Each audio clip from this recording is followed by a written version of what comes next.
Quality na wireless na headset mga ka-idol. Design yan para pang sport. Fit na fit yan sa ating mga tahinga. At ang kaganda dyan mga ka-idol ay portable at lightweight din yan. Pwede mo yan dalhin kapag nagta-travel ka. Dahil napaka cute at liit lang ng kanyang casing mga ka-idol.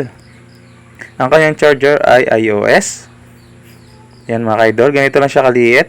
Maganda ang sound niyan, buong buo, malinaw, hindi masakit sa tenga mga ka-idol. Maganda ang bass at kakaiba ang design niya mga ka-idol. Komportable sa tenga yan, hindi ka basta-basta mababanasin dyan mga ka-idol. Yan nga pala, mayroong goma sa dulo mga ka-idol, kaya yung sound na maririnig mo ay buong buo dyan mga ka-idol. Kaya naghahanap ka ng maliit lang na headset na pwedeng dalhin pag nagta-travel. Ito yung mga ka-idol, fit na fit sa ating mga tahinga yan. Yan mga ka-idol, ito yung may offer ko sa iyo. Napakaganda ng quality, matagal malobat, at ang kagandahan dyan mga ka-idol ay bestseller pa yan.